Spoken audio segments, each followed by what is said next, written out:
Um lugar que com certeza intriga a humanidade, Próxima B. Nosso vizinho exoplaneta mais próximo está a impressionantes 4,2 anos-luz de distância. Para se ter uma ideia, isso equivale a cerca de 40 trilhões de quilômetros.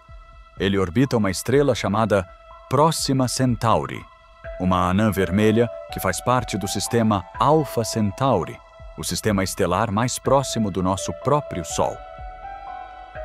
40 trilhões de quilômetros é uma distância quase inimaginável, mas o que torna Próxima B tão especial? Ele é considerado um planeta rochoso, com uma massa cerca de 1,3 vezes maior que a da Terra. O mais fascinante é que ele se encontra na chamada Zona Habitável, aquela região onde as condições de temperatura podem permitir a existência de água líquida em sua superfície. Seu ano é incrivelmente curto, durando apenas cerca de 11,2 dias terrestres devido à sua proximidade com sua estrela. Apesar dessa distância parecer absurda, Próxima B é de fato o exoplaneta mais próximo do nosso sistema solar, um verdadeiro vizinho cósmico. E quando falamos em 4,2 anos-luz, estamos nos referindo à distância que a luz percorre em 4,2 anos. É crucial entender que ano-luz é uma unidade de distância, não de tempo. A luz viaja a uma velocidade vertiginosa de aproximadamente 300 mil quilômetros por segundo. Em um ano, ela percorre cerca de 9,46 trilhões de quilômetros. Multiplicando esse valor por 4,2, chegamos aos impressionantes 40 trilhões de quilômetros. É a forma mais prática de medir as distâncias colossais do cosmos. Mas e se quiséssemos visitar Próxima B? Com a tecnologia atual, como a da sonda Voyager, que viaja a uns 17 km por segundo, levaríamos mais de 70 mil anos para chegar lá. Uma viagem que transcende gerações.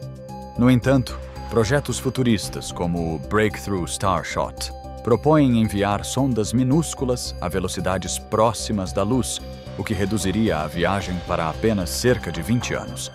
20 anos já é um tempo muito mais animador, mas ainda assim, sabemos que nada pode viajar mais rápido que a luz.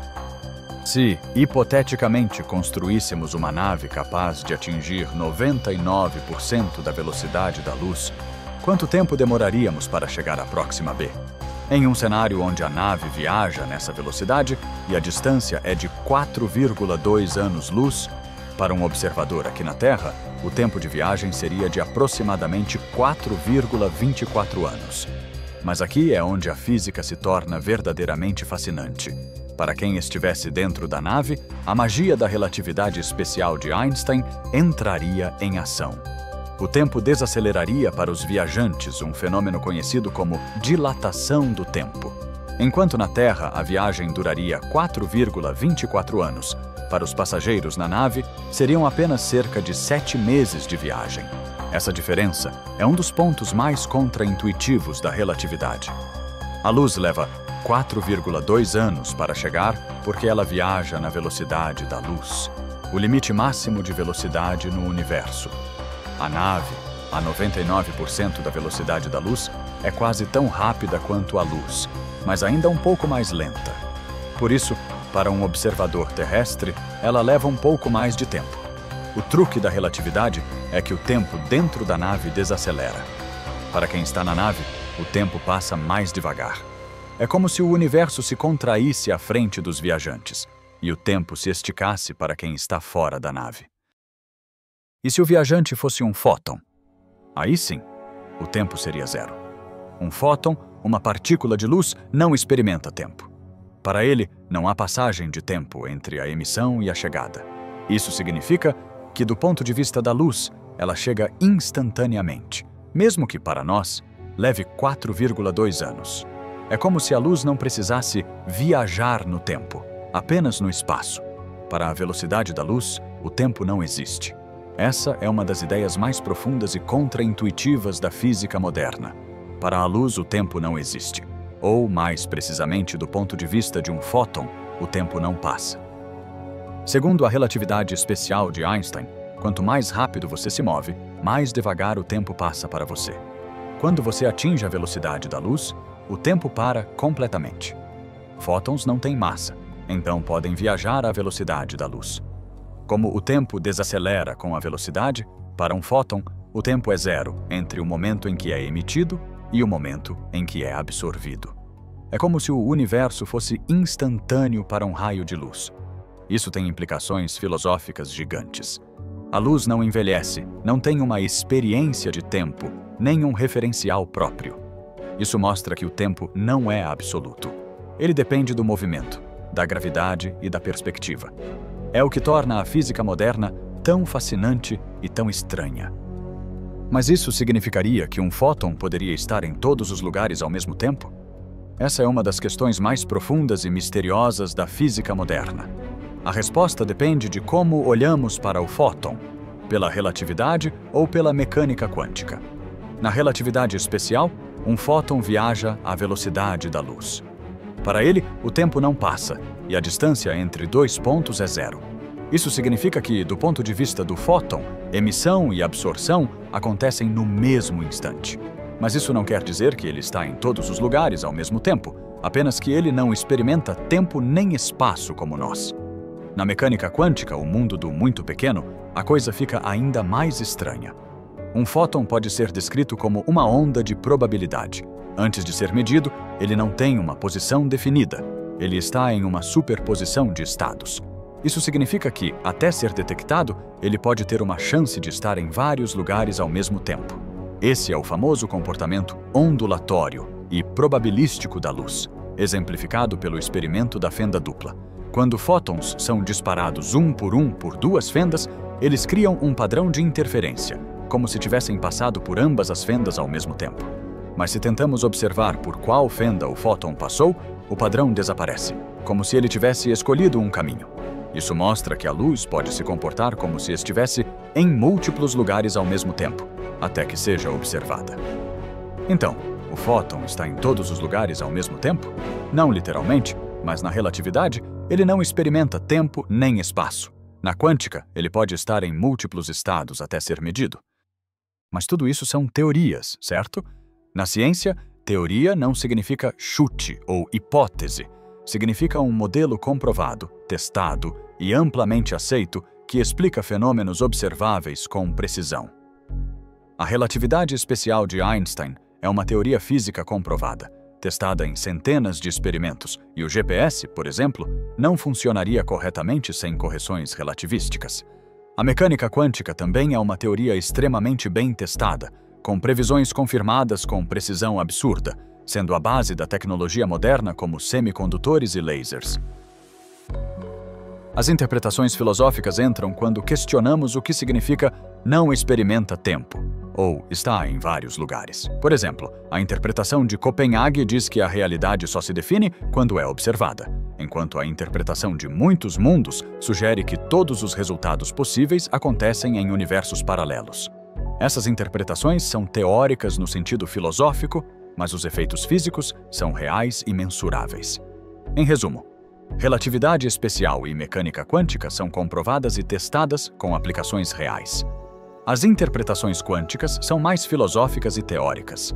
É na fronteira entre física e filosofia que a ciência se torna mais emocionante. E se o fóton fosse consciente? Poderia estar onde quisesse, em qualquer parte do universo em um instante? Essa é uma pergunta poética e provocadora. Um fóton não tem massa, não experimenta tempo e se move sempre à velocidade da luz. Ele segue as leis da física. Se imaginássemos um fóton com consciência, ele teria habilidades surreais, como ver o universo inteiro como um instante congelado e estar em qualquer ponto de sua trajetória instantaneamente. Mas ele não poderia mudar sua trajetória arbitrariamente, pois estaria preso às leis da física que o regem. No entanto, isso é uma metáfora, não física real. Fótons não têm consciência, não escolhem onde estar. Eles são mensageiros cósmicos que só existem no momento em que são enviados e recebidos, sem passado nem futuro, apenas o agora, entre dois pontos. E aqui, a pergunta que nos leva a um patamar ainda mais profundo, que ecoa em templos, laboratórios e corações humanos há milênios. Se o fóton não experimenta tempo, se ele está em todo lugar ao mesmo tempo, se ele é o mensageiro cósmico que conecta tudo, poderia o fóton ser Deus? Essa é uma das perguntas mais antigas e profundas da humanidade, que transcende a física e mergulha na filosofia e na teologia. A ciência, por sua natureza, busca respostas baseadas em evidências observáveis e testáveis. Quando olhamos para o surgimento do universo e da vida, a ciência nos oferece modelos e teorias que explicam como isso pode ter acontecido, sem a necessidade de uma intervenção externa ou de um acaso, no sentido de aleatoriedade pura e sem regras. No que diz respeito ao universo, a teoria mais aceita é a do Big Bang. Ela descreve a expansão do universo a partir de um estado extremamente quente e denso. Não é um acaso, no sentido de uma explosão desordenada, mas sim um processo regido por leis físicas que, desde o primeiro instante, permitiram a formação de partículas, átomos, estrelas, galáxias e, eventualmente, sistemas planetários. As constantes do universo, como a força da gravidade ou a carga do elétron, parecem ajustadas para permitir a existência de estruturas complexas, mas isso é uma observação, não uma prova de design. A ciência explora se essas constantes poderiam ser diferentes em outros universos, a teoria do multiverso, ou se há uma explicação mais profunda para seus valores. Quanto ao surgimento da vida na Terra, a teoria científica predominante é a da abiogênese. Ela propõe que a vida surgiu de matéria não viva através de processos químicos e físicos graduais, sob condições específicas que existiam na Terra primitiva. Não é um acaso de um raio caindo e criando um ser vivo, mas sim uma sequência de reações químicas que, ao longo de milhões de anos, levaram à formação de moléculas orgânicas complexas, polímeros e, eventualmente, estruturas capazes de se replicar e evoluir. A seleção natural, então, age sobre essas estruturas, refinando-as e levando à diversidade de vida que vemos hoje. Assim, a ciência não vê o universo ou a vida como um acaso, desprovido de sentido ou de leis. Pelo contrário, ela vê processos naturais, regidos por leis fundamentais que operam de forma determinística ou probabilística, mas não aleatória no sentido de sem causa.